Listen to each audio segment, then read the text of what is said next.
Assalamualaikum warahmatullahi wabarakatuh. Di sahabat, izinkan saya bertanya sesuatu. Pernahkah Anda bangun di tengah malam bukan karena suara azan, bukan karena mimpi buruk, tetapi karena pikiran Anda tiba-tiba melompat ke tanggal tua? Anda buka mata, gelap. Di samping mungkin istri atau suami Anda masih tidur pulas. Anda tidak ingin membangunkan.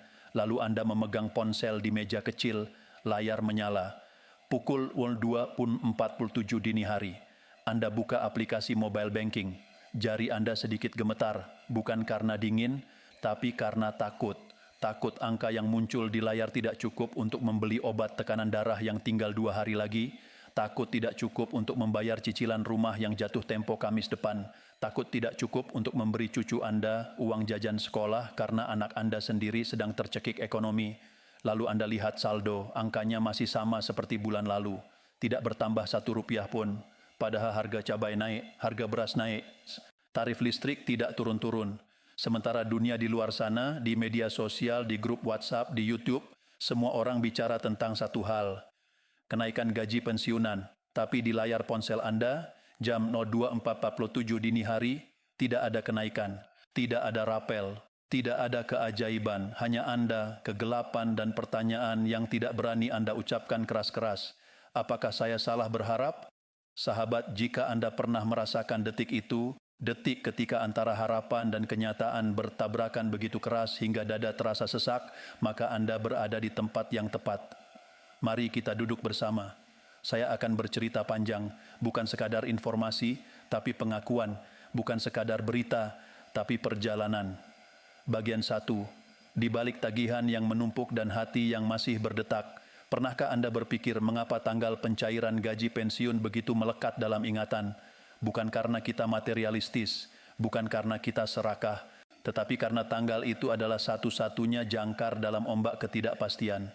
Ibu Fatimah, 67 tahun, mantan guru SD di pinggiran kota, pernah berkata kepada saya, "Bu, hidup pensiun itu seperti berjalan di atas tali. Satu sisi ada kebutuhan dapur, satu sisi ada biaya berobat, satu sisi lagi ada rasa malu kalau harus minta sama anak. Tali itu tidak pernah kendor." Malam itu, di ruang tamu kecilnya yang hanya diterangi lampu 5 watt, Ibu Fatimah menunjukkan buku tabungannya. Sampulnya sudah lusuh, beberapa halaman robek, tapi dia menghafal setiap angka di dalamnya. "Mei, saya terima bersih sekian," katanya sambil menutup buku itu rapat-rapat, seolah angka itu adalah rahasia negara. Tapi setiap bulan rasanya seperti bocor. Saya sudah tidak beli daging, saya sudah kurangi jajan, tapi tetap saja kurang. Dia diam, lalu dia tersenyum, senyum yang pahit, senyum yang sudah puluhan kali dia latih agar anak-anaknya tidak khawatir, tapi alhamdulillah masih cukup untuk hidup. Yang penting sehat, itu selalu penutupnya. Yang penting sehat, seolah kesehatan adalah mantra yang bisa mengubah takut menjadi pasrah. Sahabat, berapa banyak dari kita yang menggunakan kalimat itu sebagai tameng, yang penting sehat. Padahal di dalam hati, kita tahu, sehat saja tidak cukup kalau tidak ada yang bisa dimakan. Tidak cukup kalau obat rutin harus dipilih antara dimakan atau tidak. Tidak cukup kalau cucu bertanya, "Nenek, kenapa bulan ini aku tidak dapat jajan?" Lalu media sosial mulai memanas. Grup WhatsApp berubah menjadi pasar kabar. Setiap pagi ada saja yang mengirim pesan berantai. Info penting, gaji pensiun Mei 2026 naik besar, rapel 6 bulan akan cair. Lalu diikuti stiker tulisan berita resmi dengan latar belakang merah menyala dan gambar pita bertuliskan hoaks di sudut paling kecil yang hampir tidak terlihat. Ya, itulah ironi kabar di era digital. Informasi yang benar bergerak lebih lambat dari rerumputan. Sementara hoaks berlari sekencang angin. Dan di tengah riuhnya kabar itu, ada jutaan pensiunan seperti Ibu Fatimah yang terus bertanya, apakah ini nyata? Atau ini hanya gimmick YouTube agar videonya viral? Mari kita jujur, kita semua pernah merasakan harapan yang dipasung oleh pengalaman pahit. Kita terlalu sering kecewa, terlalu sering mendengar besok yang tidak pernah datang, terlalu sering membaca katanya yang ternyata hanya katanya, sehingga ketika ada kabar baik, respon pertama kita bukanlah sukacita, tapi curiga. Ah, ini pasti hoax lagi. Padahal di relung hati yang paling dalam ada suara kecil yang berbisik, tapi bagaimana kalau benar? Bagian 2, psikologi menanti kabar yang belum pasti. Mari kita renungkan sejenak. Mengapa isu kenaikan gaji pensiunan begitu cepat menyebar? Mengapa hanya dalam hitungan jam sebuah klaim tanpa bukti bisa menjadi kebenaran kolektif di ruang digital? Jawabannya sederhana namun menyakitkan, karena kebutuhan. Ketika seseorang haus, ia tidak akan memilah-milah air. Ia akan minum dari manapun, termasuk dari genangan yang keruh. Begitu pula dengan kebutuhan ekonomi. Ketika dompet menipis dan tagihan menumpuk, pikiran kita menjadi rentan. Kita tidak lagi punya kemewahan untuk kritis. Yang kita inginkan hanya satu, kabar baik. Dan itulah yang diburu oleh para pembuat konten sensasional. Mereka bukan jurnalis, mereka bukan pejabat. Mereka adalah pedagang harapan. Mereka tahu persis bahwa judul gaji PNS naik akan menghasilkan jutaan tayangan.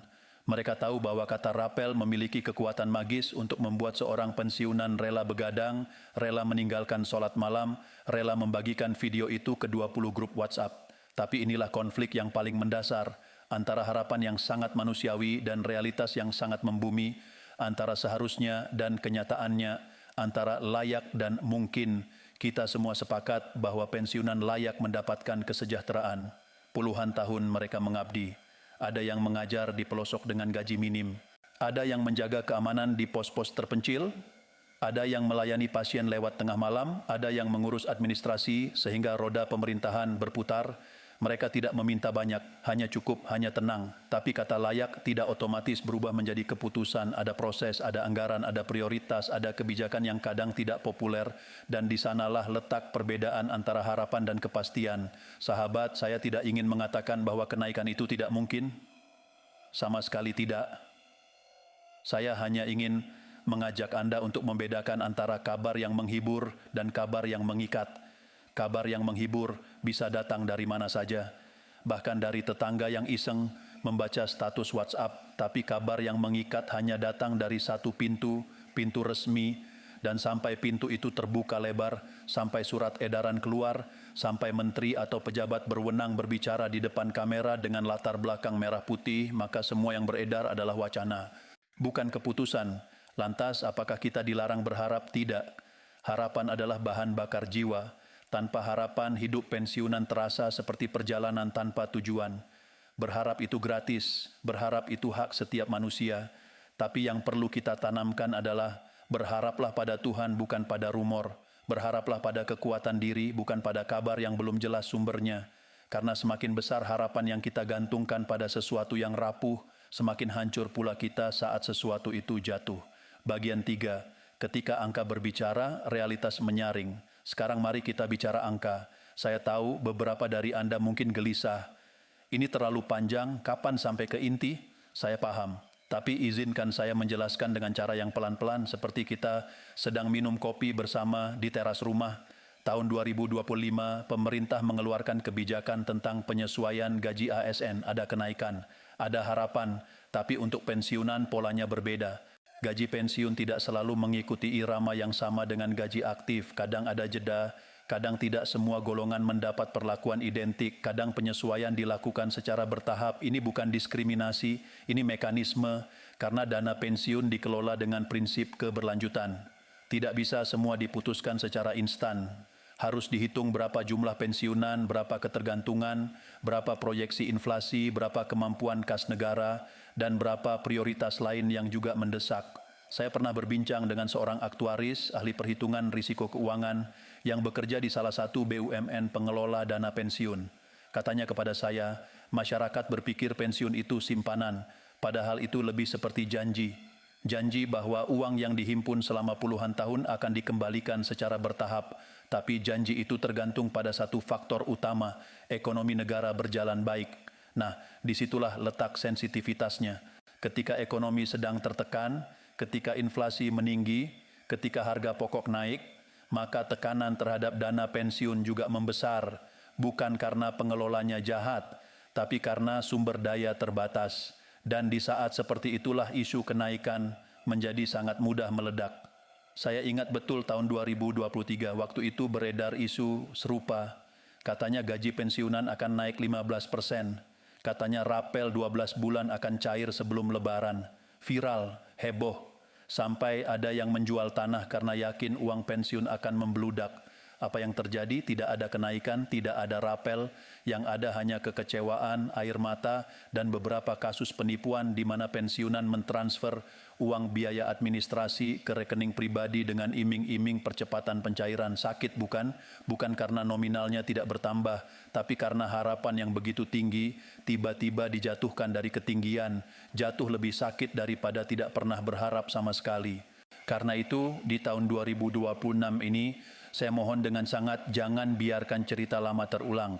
Bukan berarti Anda tidak boleh bahagia, tapi biarkan kebahagiaan Anda datang setelah pengumuman resmi, bukan setelah judul video yang dibuat oleh orang yang tidak bertanggung jawab. Bagian 4, para pahlawan dalam diam. Saya ingin mengajak Anda melihat sesuatu yang mungkin jarang disadari. Lihatlah ke kiri, lihat ke kanan, atau bayangkan seorang kakek di kampung Anda, rambutnya sudah putih, jalan agak tertatih, setiap pagi dia masih menyapu halaman masjid dengan sapu lidi buatan sendiri. Tidak ada yang memerintah, tidak ada yang membayar. Dia melakukannya karena terbiasa, karena ingin berkontribusi, karena pensiun tidak serta-merta mematikan semangat hidup. Itulah para pahlawan dalam diam. Mereka tidak pernah protes di jalan, tidak pernah mengirimkan petisi viral, tidak pernah membuat video TikTok dengan latar musik dramatis. Mereka hanya diam-diam menunggu, berdoa, menghitung, beradaptasi, dan tetap tersenyum di depan anak cucu, meskipun air mata kadang hampir menetes di kamar mandi.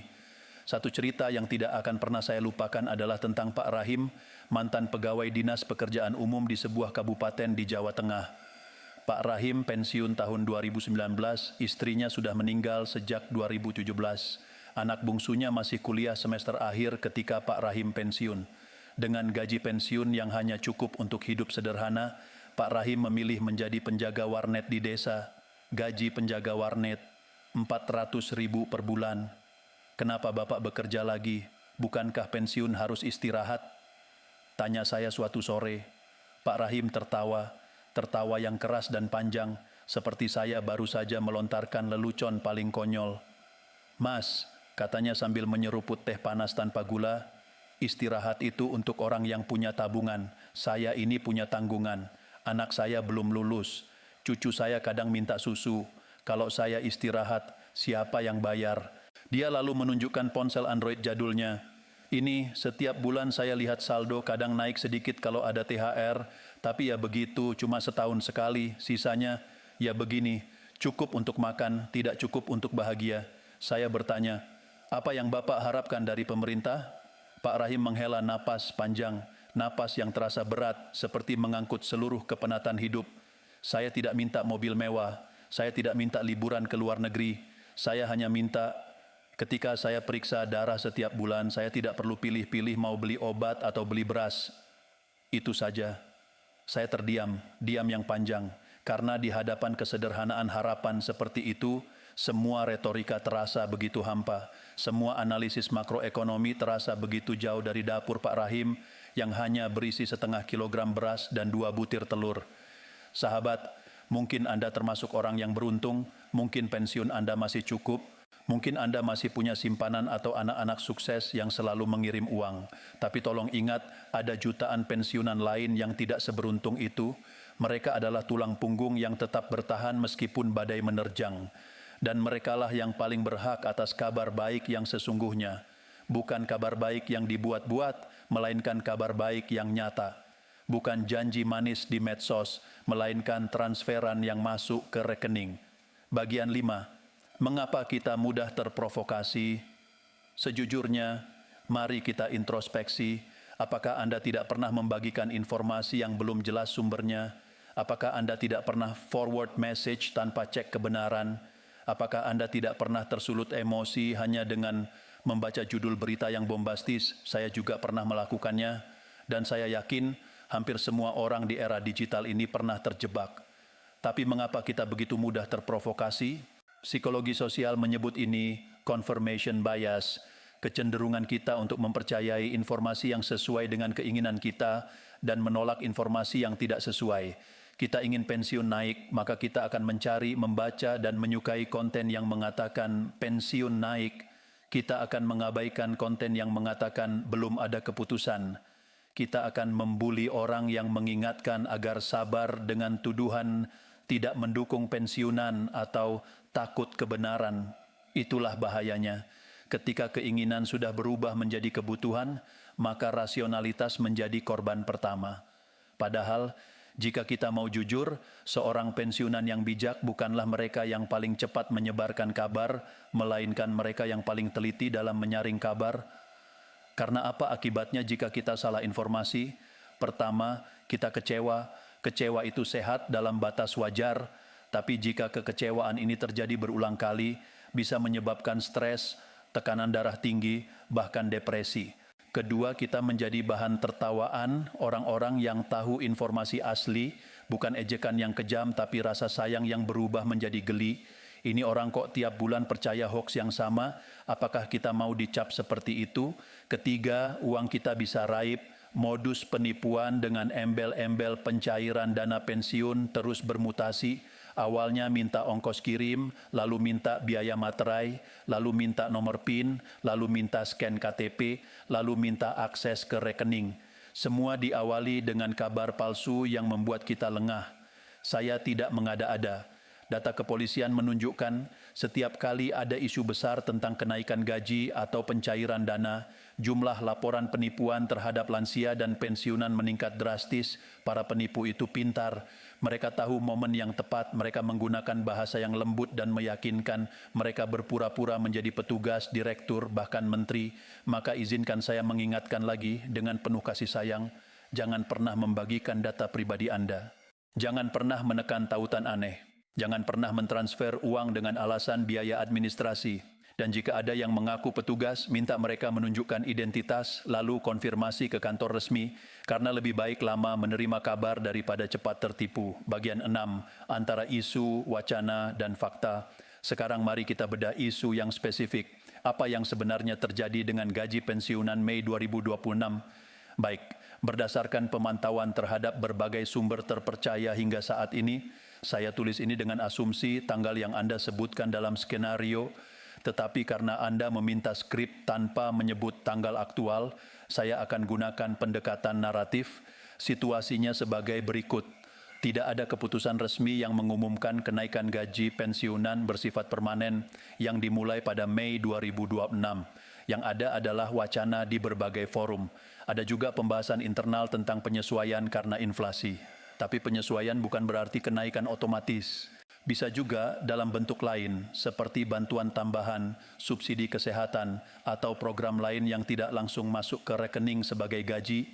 Lalu bagaimana dengan rapel? Selama tidak ada kebijakan yang berlaku surut, retroaktif, maka rapel tidak akan muncul begitu saja. Rapel hanya terjadi jika ada keputusan kenaikan yang diundangkan setelah periode tertentu, lalu pemerintah memberlakukan kenaikan itu untuk bulan-bulan sebelumnya.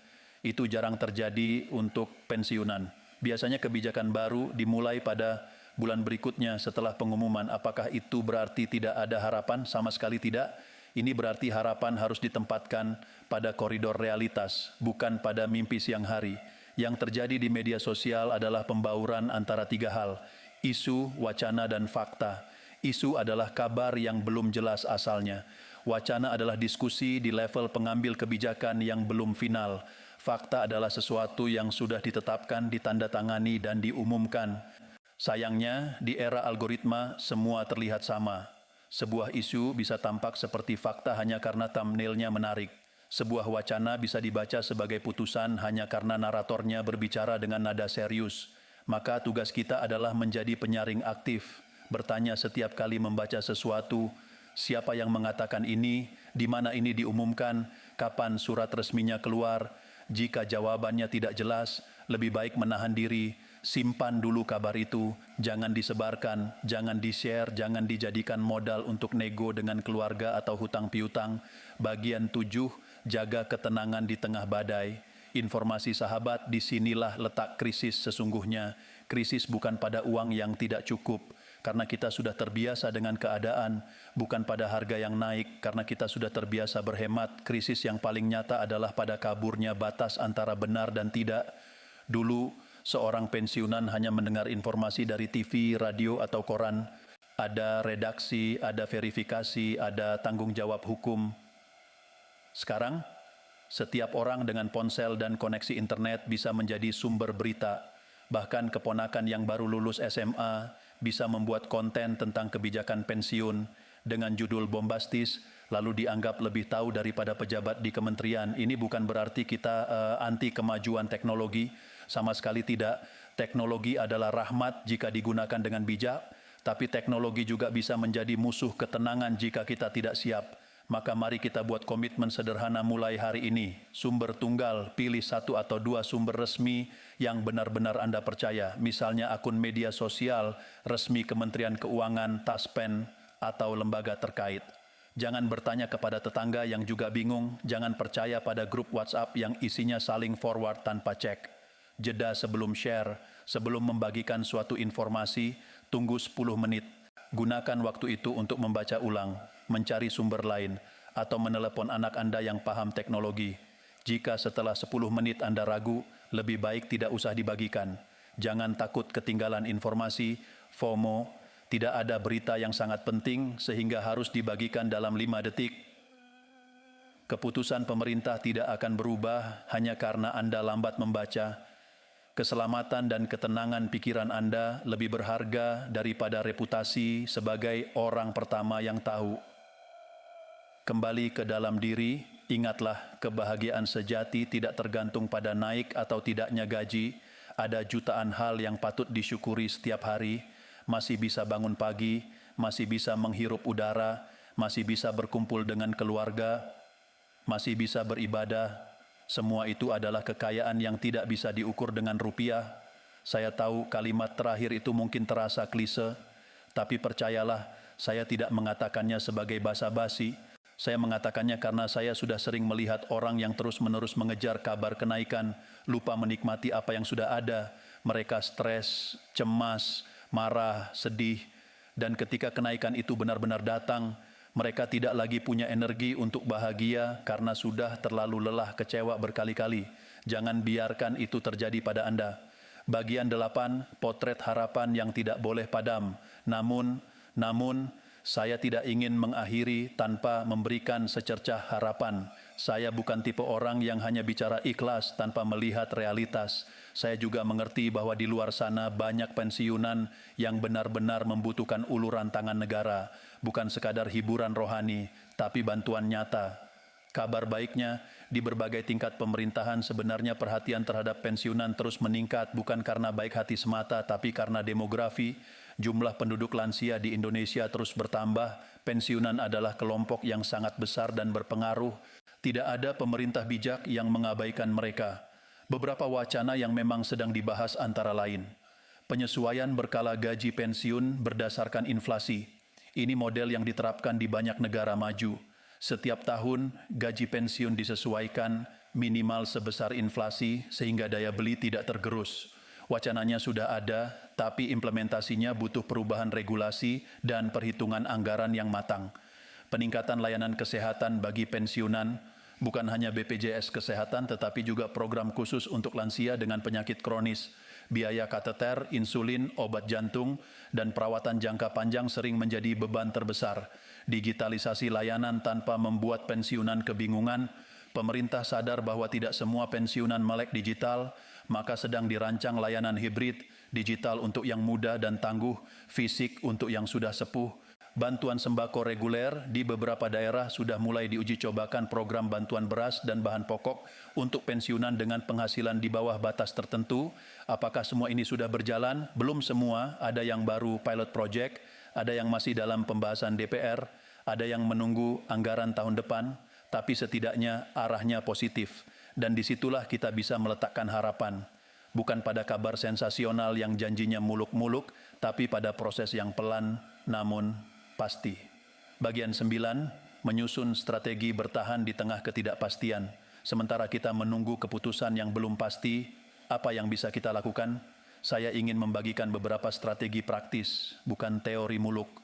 Strategi yang sudah dicoba oleh para pensiunan yang berhasil melewati masa-masa sulit dengan kepala tetap tegak. Strategi 1, pisahkan kebutuhan pokok dan sekunder dengan ketat amplop. Metode amplop masih sangat relevan. Begitu gaji masuk, segera bagi ke beberapa amplop, kebutuhan dapur, listrik, air, obat-obatan, transportasi sosial, darurat, dan jika ada lebih tabungan. Jangan pernah menyatukan semua uang dalam satu dompet, karena psikologisnya, jika uang terlihat banyak, kita cenderung boros, padahal kebutuhan sebenarnya sudah ditentukan. Strategi 2. Jalin solidaritas sesama pensiunan.